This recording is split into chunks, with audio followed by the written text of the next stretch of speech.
Cracked and neglected, but original. Here is what could be done with side panels and a fuel cap cover.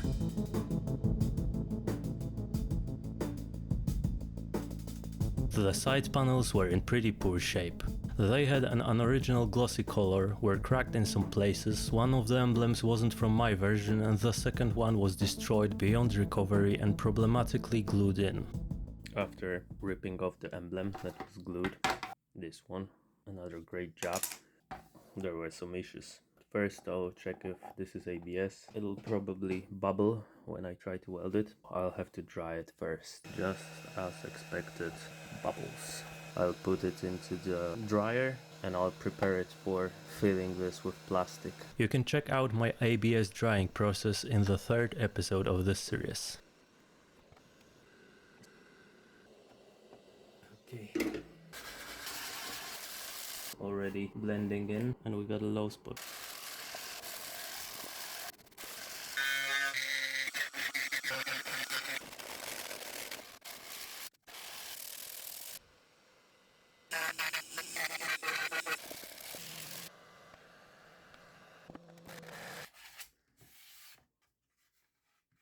This emblem slaughtered, some kind of glue that reacted with plastic and just collapsed. This one was on a motorcycle and this one I bought. A guy, he just cut.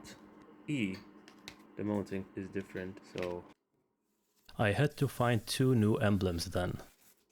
In the meantime, I tried to find a good method of restoring them in case I find one that isn't perfect.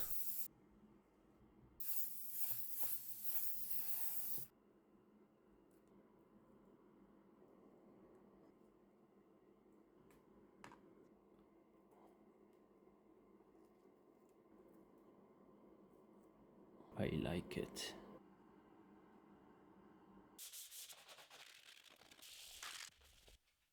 I used a small amount of body filler.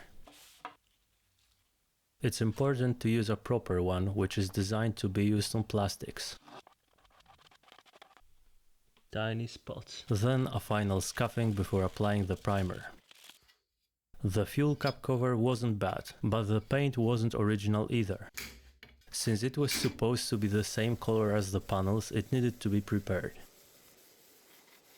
The cover was sprayed with epoxy primer and then along with the side panels with black high build primer.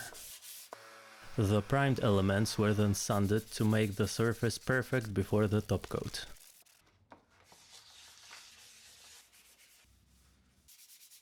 Since the original elements were satin black, I chose a paint that matched that perfectly. Satin finish though is really unforgiving for spraying, especially without a professional paint booth. Any speck of dust stays, there's no option of buffing it out. This was my 2nd attempt. Overall it's okay, it's really good. Semi-gloss is hardcore.